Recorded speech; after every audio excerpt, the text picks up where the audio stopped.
Hi everyone, welcome to Coaching the Mediaverse. I'm Michael. And I'm Brian. And guess what? Today I'm laying on the bed and Brian is sitting in his chair. We're in a new format of how we're talking. Yeah. Kind of awesome. I'm so relaxed right now. I might fall asleep halfway through the pod, but that's okay. We are very chill today. We are so vibes. We have a nice, soft pink light. Like Michael said, we're not sitting on opposite sides of, the couch bed situation. Michael's laying full out. I'm kind of just sitting in the chair in the corner. Do with that what you will. But I'm just hanging out. I am actually so comfortable right now. I'm so relaxed. And it's a good time to be relaxed because we have a new subject matter we're bringing to the episodes. We thought of a really fun new idea that we wanted to introduce to all of you in the podcast, and that is Movie Mash. Movie Mash. So Movie Mash is a concept in which there is a prompt, a word, an idea, or something that we can kind of get a gist of two different movies from our perspective. For example, on Instagram, you might have seen we did a poll. You had no idea what this poll was for, but we gave you options. The options were, you got that dog in you. Uh-huh. The largest. The biggest, the largest. Or mouth-watering. Uh-huh. We asked y'all to vote which one you thought was the most interesting for something we were working on, and what one was mouth-watering. Mouth-watering. For Movie Mash, in that example, we took the prompt, mouth-watering. Me and Brian both thought of the first movie that came to mind when we heard that prompt, and then brought it to bring an episode. Within that, those two movie choices that we're using, we had to go watch as homework, and then bring it together and talk about any similarities, differences, or anything fun to kind of interchange the two.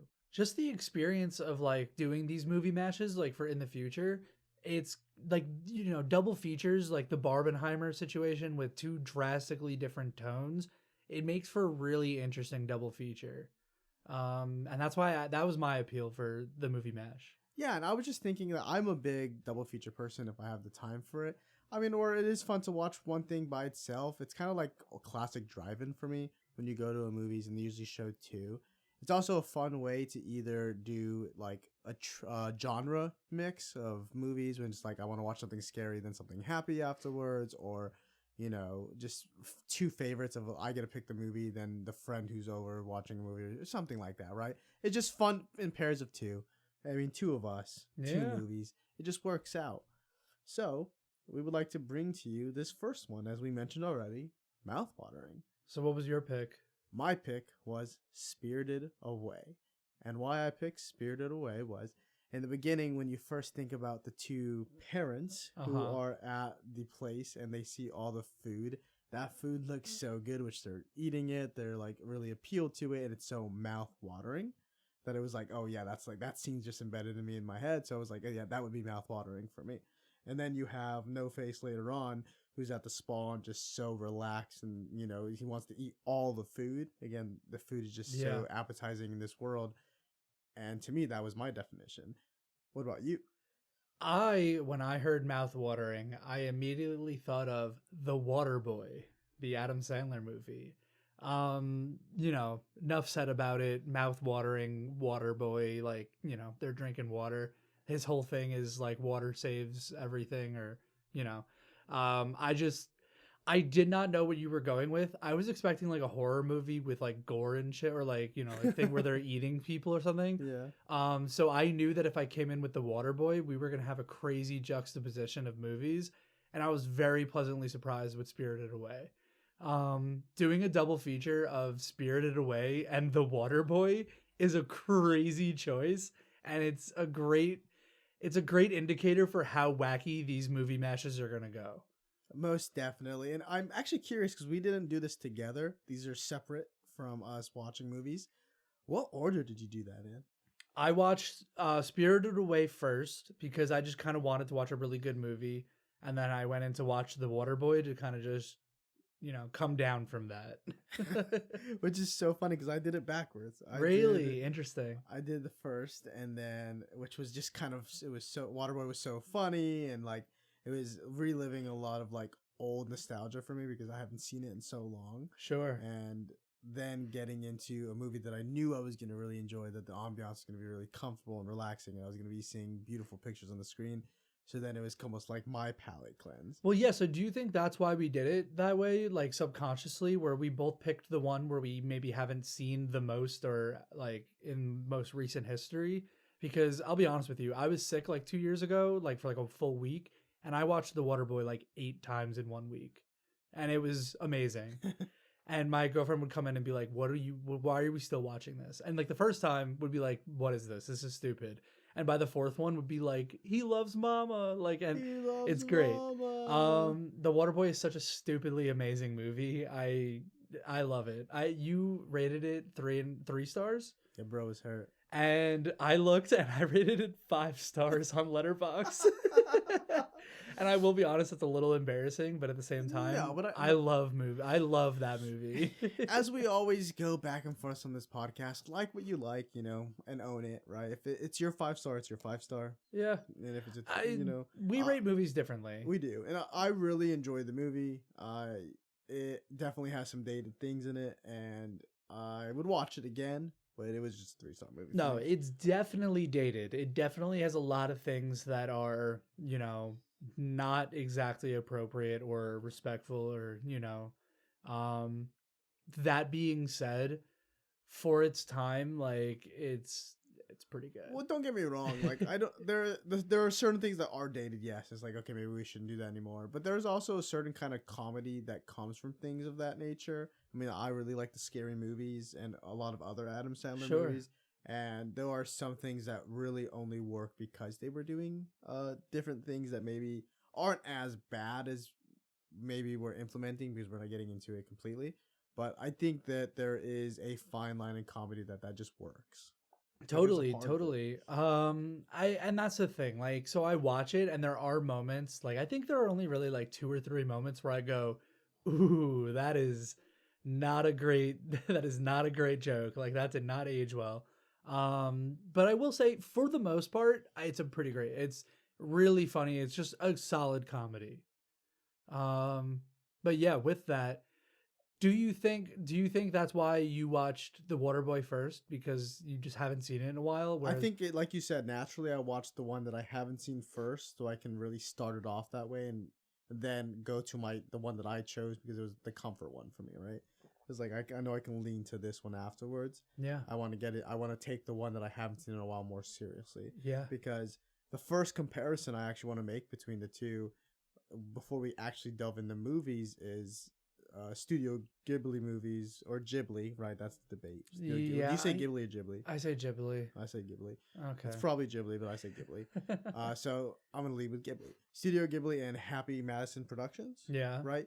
I feel like those two can be nostalgic for a lot of people who grew up watching movies with family, friends, or just, themselves. Yeah. And I think everyone has one in each of them that you grew up with, or that you like to rewatch constantly. Sure. So, Waterboy and Spirited Away are not my choices for rewatches when I'm choosing a comfort one for Happy Madison Productions or Studio Ghibli. Sure. So for me, I just wanted to say it. My Happy Madison production would be Big Daddy. Really? Okay, Big Daddy's great. Big Daddy, I love Big Daddy. It's, I'm wearing sunglasses right now because for some reason I couldn't get into the podcast. I was nervous. I put my glasses on. No one can see me. I'm invisible, which is like a big thing in Big Daddy.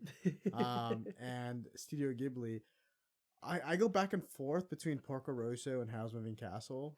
Sure. Howl's Moving Castle is like the one I like to go to sleep to and relax, feel comfortable. But Porco Rosso, I just love the story a lot more. Yeah.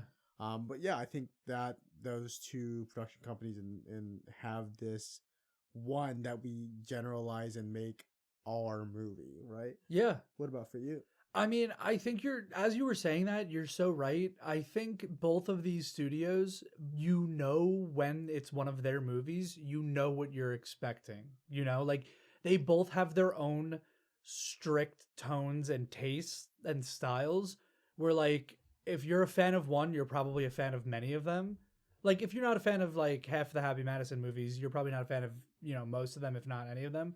Not saying you have to be like a fan of one or the other, just they're all very similar. Where if you like, Studio Ghibli, you have me doing it now. Studio Ghibli, Um, if you like Princess Mononoke, you probably also like Howl's Moving Castle. You probably also like Castle in the Sky. You probably also like, Spirited Away. Because they all have very similar tones, very similar themes, same art styles, visuals, the sound. So I find that very interesting that they're both very distinct and comfortable with what they are. Like, so you know what you're getting into. For me, I would say Spirited Away and see, this one's not a comfort one, but it's just my favorite Studio Ghibli movie. It's Grave of the Fireflies because it's absolutely heartbreaking. So you can only watch it like every now and then, but it is my favorite Studio Ghibli movie because it's just heartbreaking and it makes me sob miserably. Um, but I would say Howl's Moving Castle is probably my comfort one, and then Happy Gilmore is probably my my Happy Madison Productions one.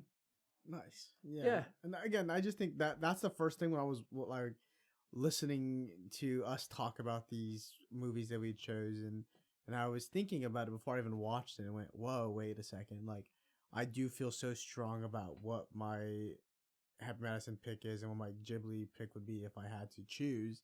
And I bet a lot of other people have those feelings if you really, followed those. So I just thought that'd be the fun first thing to point out. Yeah, no, they both have really interesting, they have dedicated fans, I will say. Yeah, definitely. Happy Madison might have fallen off in the last, decade or so just because, some of it is dated and like, it's maybe not so popular with our generation or the generation younger, but they for sure have a dedicated fan base. Both of them solidly have that. And, both have iconic things. I think a lot of Happy Madison movies have like quotable things that you just constantly are thinking about. Like, for sure. Throughout all of them, one of their little Easter eggs, and my favorite is "You can do it," right? They always have the same people. They always have the same like 5 cast members that, Adam Sandler's just friends with them, so they just are on all of his projects. I always find that really funny. Actually, growing up, I didn't realize that Steve Buscemi was like an actually like, talented, not a talented actor, but I didn't know he was like an established actor. Oh, yeah. Because I only saw him in goofy ass Happy Madison movies. Oh, so you haven't seen him in like Airheads or anything like that? No, or like Reservoir Dogs, or like, like he's been in so many things where when you watch him, you're like, holy shit, he's actually a great actor. Right. But if you see him in Mr. Good Deeds, and then you see him in Grown Ups, and you see him in like all of these things, and you're like, okay, he's not that serious. Like, he just seems like one of the other guys that are just along for the ride, but no, he's exceptional. And I think that's just really funny. But yeah, with that, let's get into these movies a little bit. Do we want to quickly summarize these movies? I was actually going to say, yeah. Cool. You want to summarize them? I'll let you do that. Ooh, okay. I'll try to do this relatively quickly. So, like, to explain these movies just a little bit, I'm going to just read the Letterboxd, descriptions of these just so we get an idea before we delve in. Yes, and then we'll spend like 10 minutes talking about Spirited Away, and then we'll read the description for Waterboy, and then we'll talk about that for a little bit, and then we'll talk about similarities, differences, all that fun jazz. So Spirited Away follows a young girl, Chihiro, when she becomes trapped in a strange new world of spirits. When her parents undergo a mysterious transformation, she must call upon the courage she never knew she had to free her family. So yeah, they discover what they could call like this family is moving to a new part of the country, and it's a change of life, so she's very nervous about it, Chihiro, and they stumble upon this new place that they assume is like an old abandoned theme park. And when they go to check it out and they're exploring, yes, the parents turn into these monstrous like pig creatures, because they decided to eat some food that that they shouldn't have, that wasn't allowed. And I'm looking and I'm like, if you go to an abandoned theme park and there's just fresh food but nobody in sight, like, what are you doing eating that food? Like, what is wrong with you? I mean, it's like a spell, right? It's like magic. It looks so good, and they were just like influenced by it to be like, I kind of have to, which is probably like almost like a fey trick that it was calling upon them as the adults who are a little bit more susceptible to this kind Yeah. of like magic versus her, or just maybe like she just has this kind of like innate ability to be like, yeah, I'm not gonna do that. That's wrong. Yeah. Which is great because you get to see her kind of learn and discover throughout the movie, where she probably is, like the bio says, an ordinary person figuring out how to manage through such a magical world Yeah, and not get lost in it. because it really is a coming of age story where Chihiro is afraid. They call her spoiled a lot because I guess she, when it comes to like the hard work, she's not really like keen on it or interested in it. And like, she's mostly just afraid and running around and being helped by all these people. And it's kind of slowly learning that like, life isn't there to hold your hand. You need to take some matters into your own hands. Especially if you're trying to save people or help people, or just do the right thing, you need to have agency, and a lot of the story is Chihiro learning to be that person. Yeah, which is like, it's interesting because honestly, as well, sometimes kids shouldn't have to learn that, right? But like Yeah. a lot of nowadays and age, or people who grew up in that kind of world, I mean, not everyone has it the same, is the best way I can say it. Yeah. Where the reflection for her was more like, I don't do this, and it's not even maybe I should be doing it, but it's like, this is the way that everyone lives and survives and has to be. Yeah. And she's like, I've never done it before. Why would I be good at it? Like, Yeah. And so she's going through this rediscovery of like, how do I fit in here, but also working on fixing the problem, which is saving my parents and getting out of here, which takes time, right? It's not over a day. Yeah. Like she's there for a while and she has to make friends and also figure out how to discover through it, like you said, while also having a kind heart through it out, right? Yeah. She's always really leaning in with that empathy, which is where she introduces herself to No Face and stuff like that. So I think it's also such a beautifully shot movie, right? Like It's we gorgeous. see different frames of the animation, and the music itself is very soothing, which is a very classic in the Ghibli world. Yeah.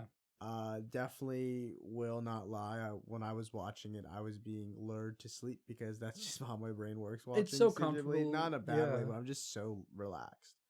Yeah. I mean, there are many times where you're just seeing beautiful environments and visuals, and the music is just gorgeous, and you can't help but feeling so zen and at peace. Yeah. And it's so nice, and you meet a lot of really interesting characters like Haku, Lin, the Boilermaker. Yeah, what is the main antagonist's name? Yoraba. Yoraba. I remember as a kid being absolutely freaked out by Yoraba, like the old complexion and like the very exaggerated features of the very nose, like the ear. witchy kind of vibe she gives Yes. off. I remember she has like this movement where like she's running downstairs where it's like very quick and and I remember that freaking me out as a kid. And so when I was rewatching it, I was like, oh damn, this is, bringing up that old trauma. But it's just such a gorgeous movie, and all of the little characters and the little, spirits in the world, Yeah. they're just so interestingly designed.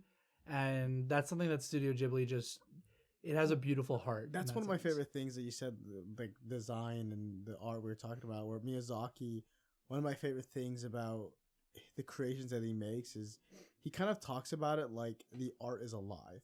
For sure. Right? He talks about how he doesn't really write the whole story while he's making it, right? Like it's not like I created this and then now let's make it a reality. Yeah. He creates the story while he's producing and drawing everything, right? Sure. He likes to let the animation tell the story versus him writing it beforehand, which I think is insane, right? I don't think I could do that.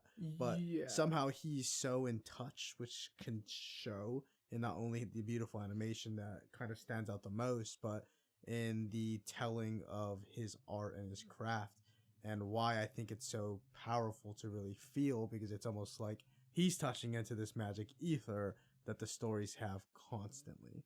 Yeah, and I mean, like, I think as a great writer, when you start building a world and characters, you learn about the characters as you're writing them, and he is a prime example of using that ability where yeah, he probably draws a character and designs what it looks like and then maybe makes a little bit of a backstory, but then just allows that character to just exist in that environment and like what would this character do? How would they do it? Like, I'm sure like because the first thing that comes to mind is like the radish spirit, like it's the big white one when when she's in the elevator, where like that thing could be intimidating, and it's intimidating at first where it's like where Lynn is like don't look at him, and she's like okay, and then they go in the elevator together and she's riding up and like he's actually very chill, like something about that, I don't know, like it just feels real, like it's like yes, you could probably make that character bigger in like a story where you're like, okay, I drew this character, what is this purpose and like what is it going to do? Sure. And its purpose is just showing like, hey, maybe it's like a little freaky looking and maybe it looks different to you, whatever,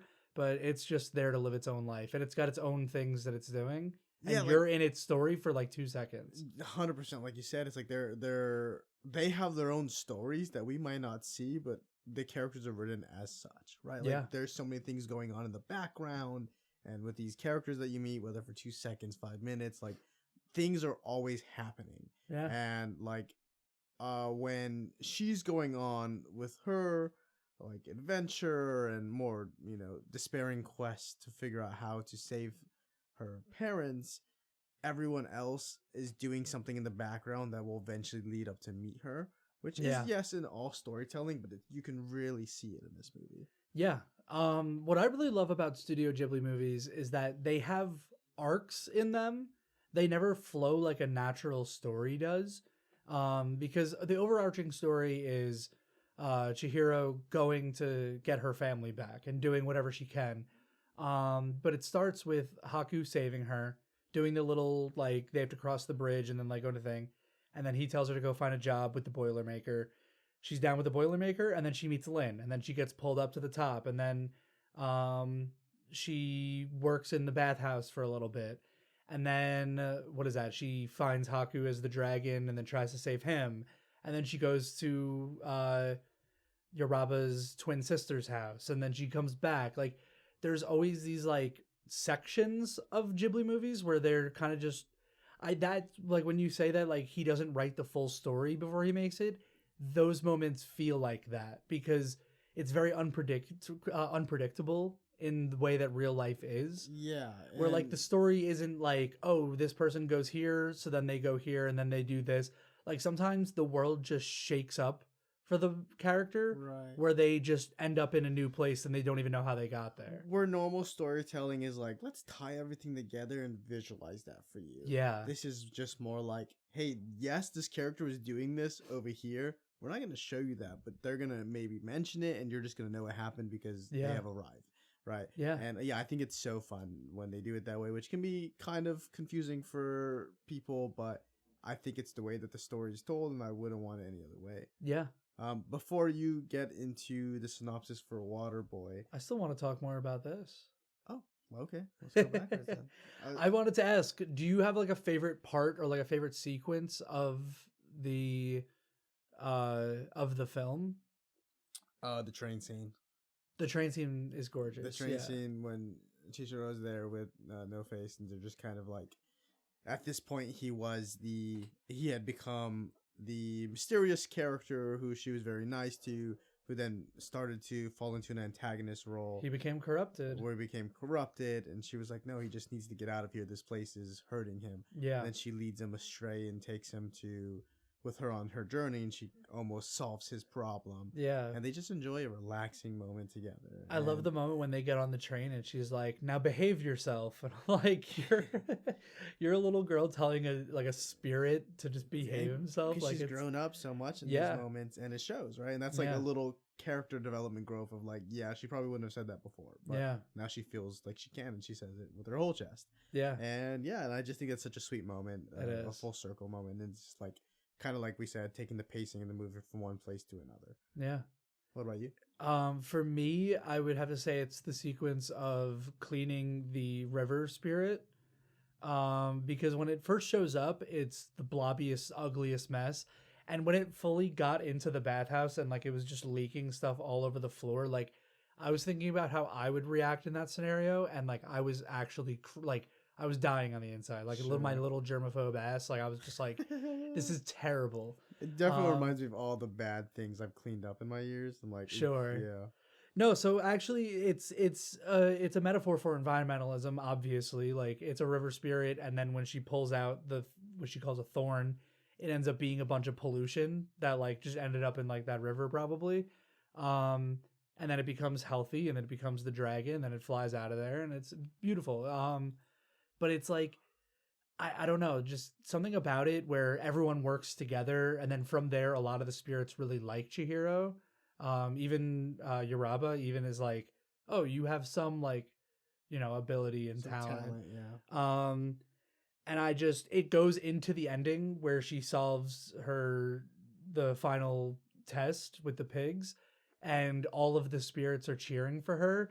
That really touched me this time around compared to when I was younger. Like something about all of these spirits who were once like really scary, and like if they saw her like she was going to be turned into a spirit or whatever, like Or acted different around her and almost like bullied her. yeah, like and now they all love and cheer for her. Like the Boilermaker giving like a fist in the air when she gets it right. Like Yeah. that's really cute. And I just love that. And that makes me really like it just makes me love that world a lot. And I just those characters are great.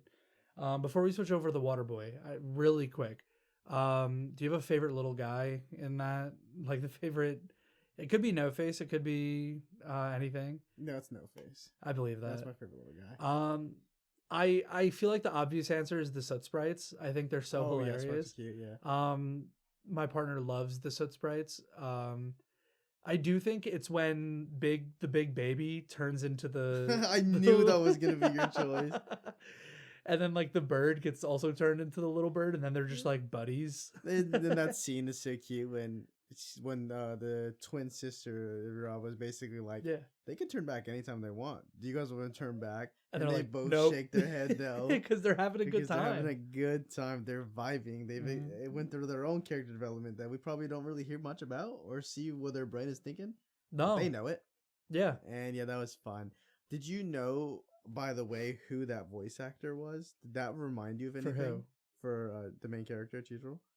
Chihiro? No. You ever watch a movie called Lilo and Stitch? It is Lilo. That's crazy. I was Because listening to I'm it, I actually was like, thinking about it because she was a great voice actor. Because there was the part where when she sees her parents as the pigs and she's shouting at them, she's like, "I will come back and I'll save you," and it's so cute. And I'm like, wow, this child voice actor is really good. Speaking of the voice actors, Lynn plays Megara in Hercules. Yeah. When I heard that voice, I'm like, how did I not know this as a kid? Like her voice is so distinct. That's so cool. And that's the thing when you watch voice acting, like it's just, or when you're watching animations with voice actors, one Yeah. of the funny things in Ghibli in general is they usually have like a prominent actor that you know or someone that you've heard before. Yeah. But in this one, it was a lot of voice actors that we probably grew up with that we didn't realize were there until you're watching and you're like, wait, I know that voice. Like, Yeah. it has to be it. That's awesome. That actually, in hindsight, that is so Lilo. Like that's cool. Cause yeah, you watched The Boy and the Heron, the I news haven't too, actually. dude. It's Robert Pattinson and Willem Pattinson. Dafoe, Yeah. not in The Lighthouse. That's a very different movie. Very important. They're not in that one. No. All right. Yeah. With that, anything else? No, I Spirited think we Away? can jump right into Waterboy. Cool. And then, Shift over to the Waterboy. Do you want to describe the Waterboy a little bit, or do you want me to? I mean, I could read the synopsis for you if you'd like. Yeah. Kind of get you into it. Do a little reverse on us. Yeah. Yeah. The Waterboy. What's my favorite quote from the Waterboy? I do this a lot when I say can I get a scotch and water? Hold the scotch. Did you make a joke, Bobby? Yes, I did. I just love that one. So good. I could quote that movie so hard. Which I love you have been consistently, and I'm like, well, you have this memorized. I do. I love it. As you were watching it, because you did the double feature before I did. Yeah. And I was just going into it. What can I say? I like to do my homework. Anyways, I'm gonna read the synopsis. Let's hear on it. Letterbox. Let's hear it. You can mess with him, but don't mess with his water. Bobby Boucher is a water boy for a struggling college football team. The coach discovers.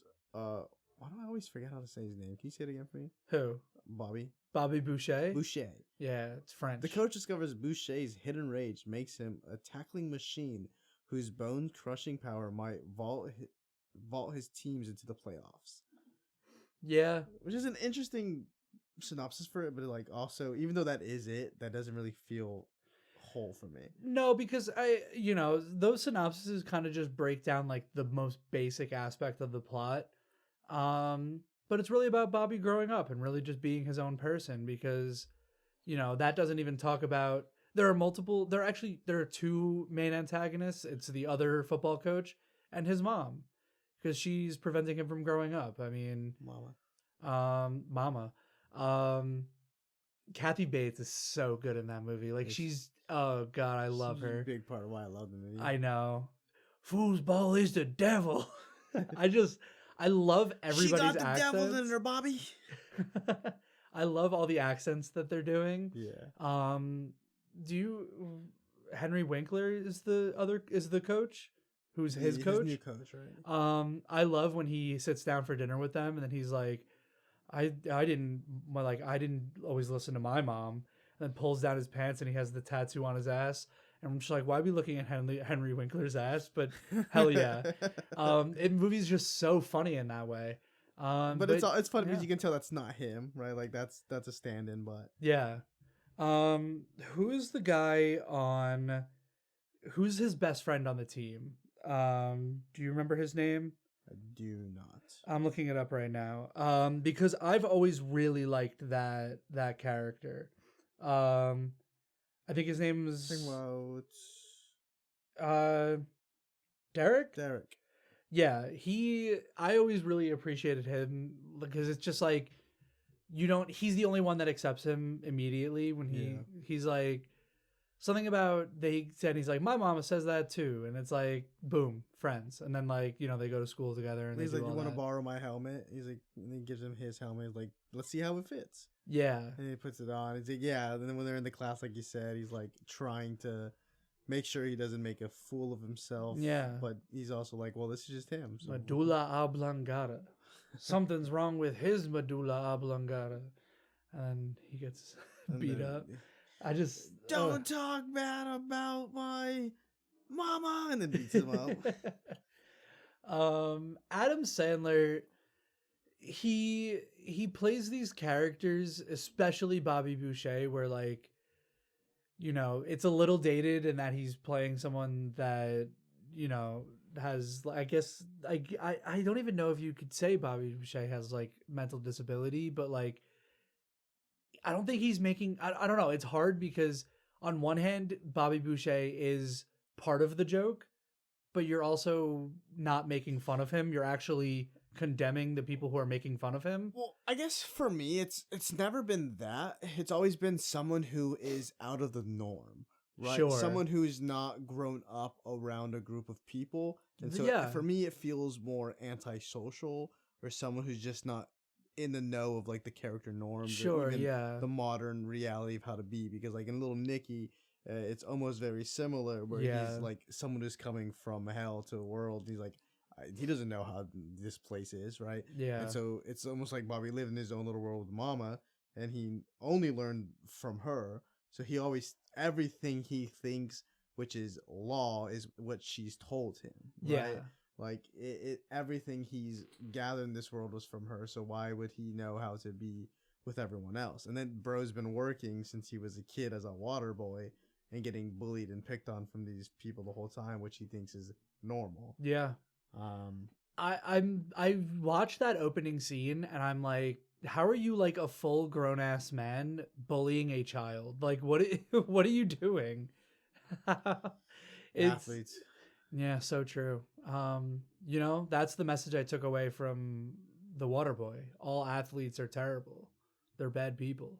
Don't play sports. But yeah, I love when they all start channeling their inner Bobby Boucher and they like put their hate into it, and Derek turns the ball into a KKK member's head and then kicks it and gets the field goal.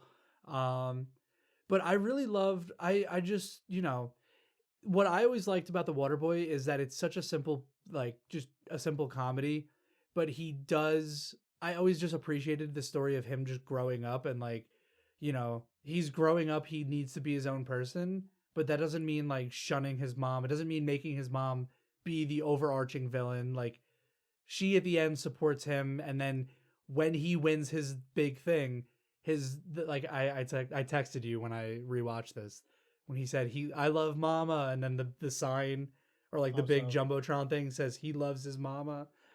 I low key tear up. I love it. I think it's so cute because she looks so happy, and I'm like, that's all I really appreciate. Yeah, and in Waterboy, it's a quick movie, right? It's a movie that so much is happening in so little time. Oh, it's just straight 90 minutes, like, right? It's like fast paced in a way. It's like where normally we would see something like this over time. Instead, we're seeing him become a new person, finish up with school. Not really, but he's going to finish, is what he says at the end. He finds the love of his life and is getting married, and there's so many speed cycles that this movie is running through that you just have to ride that wave. Yeah, right. You can't, or if you like for a second stop to question something, you're gonna fall off. Yeah, just go with it. Speaking of Vicky Valancourt, top 3 Adam Sandler love interests. Oh, for sure. And this is my first time remembering her in the movie because, like I said, I haven't seen Waterboy in a very long time, and she is so like, not, I wouldn't say down bad. I mean, yeah, sure, but she's like so freaking badass in the sense that she's like, I know what I'm about, I know who I am, and don't get in my fucking way. Yeah. And like that scene where she holds a knife to the quarterback on the other team. Yeah. And is like ready to go to get arrested for this because she's like, you don't fuck with us in the South like that. It's like fucking awesome. No, she's so good. And the first time you meet her, she's like souping up his tractor. And then on the way home, he just flies because she like fixed his motor or whatever. Literally. I don't know. And then they were like, you got out of jail? And she's like, yeah, it's like, or something like that. I mean, she's also trying to make him like not what she wants, but like, hey, you should be whoever you are, right? Like, trying to put that independent idea in him. Like, you got to be you. Yeah.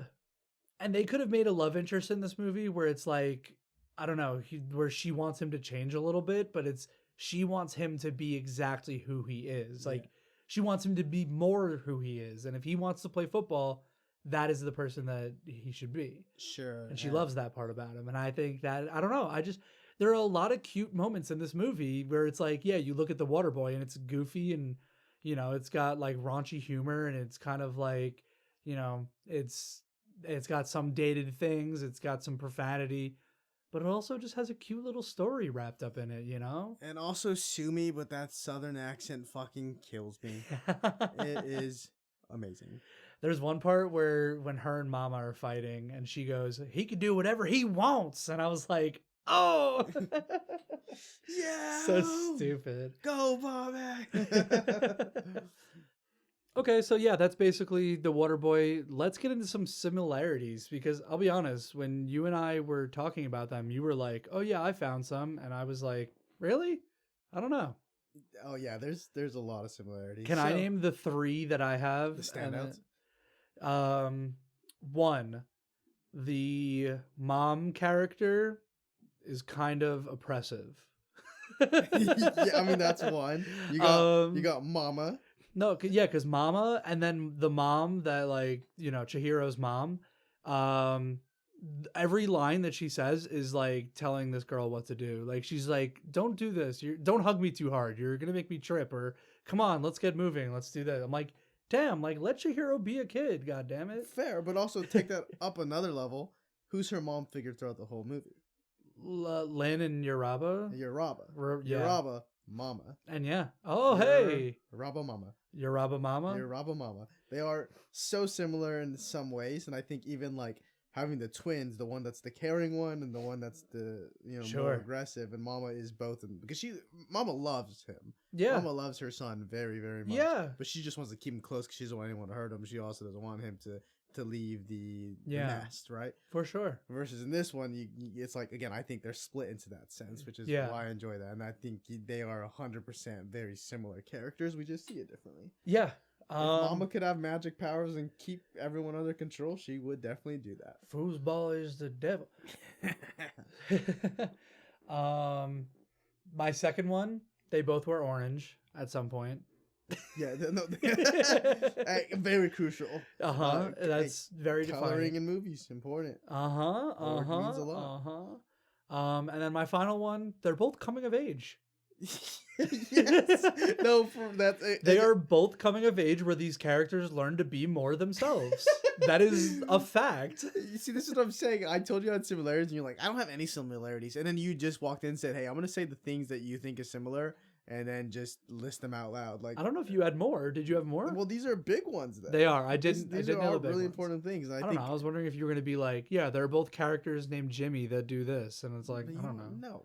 Like, this in a way could be coming of age movies for both of them, where it's a character who is quote unquote an ordinary person who doesn't have, high levels in places or renown or money or fame or whatever. Like, they're just that normal person who falls into a world that they are so unaware of and do not know how to associate in and have to learn it very quickly to establish themselves and solve whatever their journey is putting them on. And it's not like a hero's journey in this one. I think it's more about how do I protect the people around me while also being most authentically me.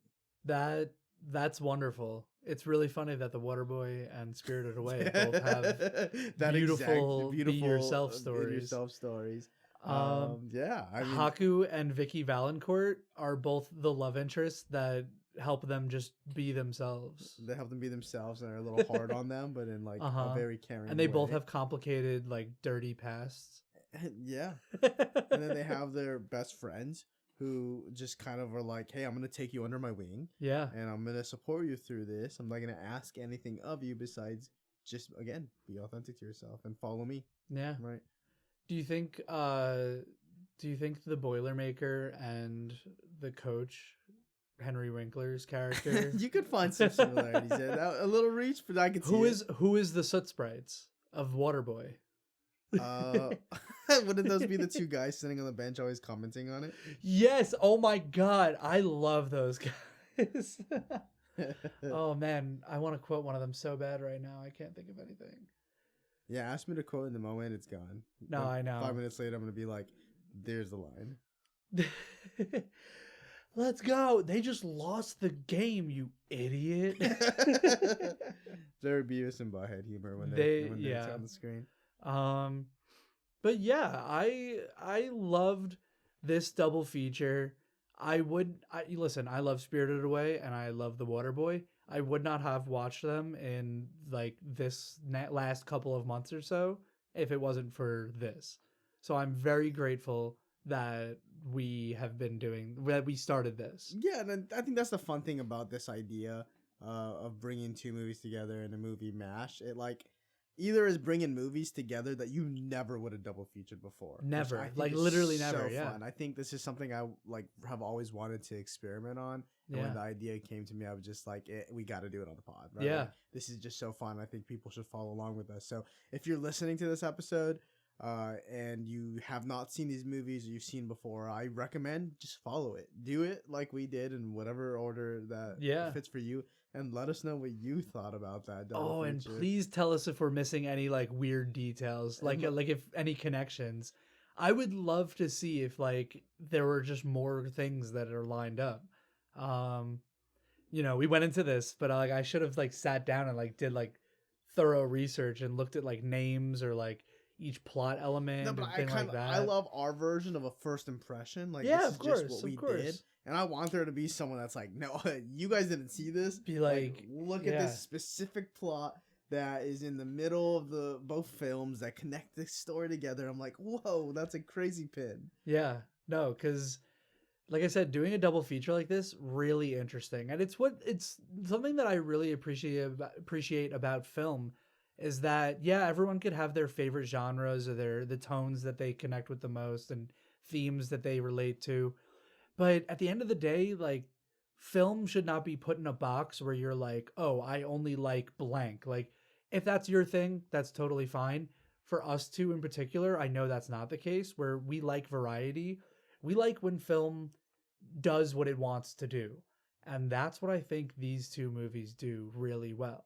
They do they both set out to just make this movie that they wanted to do, and they execute them both really well. And they don't One cover- is like a, considered like a classic masterpiece in animation and like by a legendary director, and then one is Spirited Away. I'm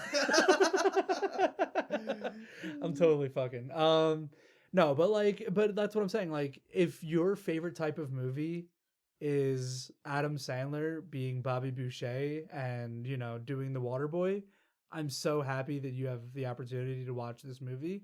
And then on the other hand, if you want to see gorgeous animation, beautiful story, sound, voice acting, Spirited Away exists, and it's the spectrum of what they can be, of what film and movies can be, like what cinema can be. Exactly. And like I'm gonna actually go around and backtrack on something you said, and I'm gonna change my opinion on it. No, you should actually listen and watch more media that's not out of your comfort zone or something that you don't normally like. Okay. Because I've started to realize, no, there's so many things that I have been pushing myself away from because I didn't think it was for me. Sure. And then I watch and I go, whoa, like, yeah, I should be doing more of this. So I should watch this. You should give everything a chance. And if you don't like it, fine. That's okay. And that's okay to not like something. I've learned that myself recently. Yeah. Just be honest about it. But instead of ignoring it and not talking about it at all, or just keeping it away from your perspective, try it. Which is why I recommend to do this double feature, or to figure out other double features of matches that might not be 100% something you would normally do. It's just kind of fun. It's a new way to enjoy media, and I hope that really sits with y'all. Which brings me to ask Brian a question. I think I know where you're going with this. Is Waterboy movie film and is Spirited Away movie film? I think there's a clear answer for these. I'm going to say Spirited Away is a film, and I'm going to say The Waterboy is a movie. Which I do agree. Yeah, they're both great, but they both know what they're trying to be. And Waterboy is not trying to be cinematic at all. It's trying to put the subjects on the screen, and that's about it.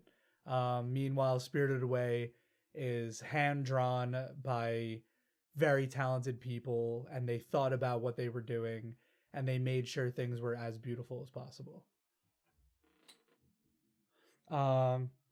Yeah, I mean, and that's the thing. Like, yeah, you could do a movie that has all those things as well, and that's why we get into these distinctions. It's more for just a conversation, but yeah, I mean. And if you haven't seen already, one of the fun things that we got to do while doing this is we mixed together the like two different posters or like artwork from each other. Yeah. And we combined them together for the movie mash, and it fits so well. It's so funny. I'm so proud of it. Something about seeing Henry Winkler's coach turn to No Face. Like, so yeah, if you don't know what the hell we're talking about, Go check out scroll the Instagram, on our Instagram until you find it, like however when you're watching this. But there's gonna be pictures of these two movies combined, and they're absolutely hilarious. We had a really fun time making those. And that's what we're going to do with all the other movies. We're going to be combining like all the different things together. And so now that you're aware, the movie match is something we definitely want to continue bringing to the podcast and to the creative table. There might be a time we throw it on Instagram again to kind of vote to see what you all might want to see next from us. So always make sure that you're following on Instagram so you can tag along within those posts. We might have our own bonus episodes where we decide a prompt depending on an idea that we might have, or around the season time. Like I know in Halloween, I'm definitely going to want to take over one and make a Monster Mash version of it. And there's just so many fun concepts we can do with this. This is something that we are really excited to be doing and really happy that it's how we felt like it was going to be doing it. So expect more of these to come. But yeah, that has been our movie mashup of The Waterboy and Spirited Away. Like we said, please let us know if there are any similarities that you guys thought of, any themes that we didn't really touch on. But And yeah. yeah, also in the comments, let us know when you hear mouth watering, what you think of. Right? Yeah.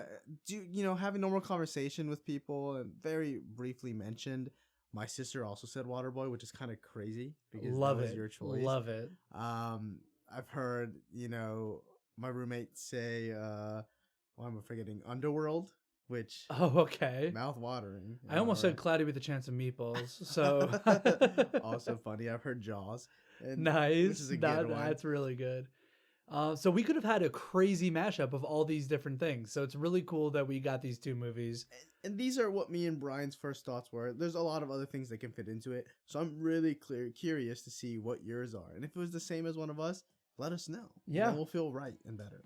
Yeah. Also, if you want to give us a prompt, feel free to throw that down in the comments. I feel like that'd be a lot of fun if we heard some prompts that you guys want us to maybe, throw into the movie mash. But with that, thank you very much for listening. This has been Coasting the Mediaverse. I'm Brian. And I'm Michael. Catch you later, guys.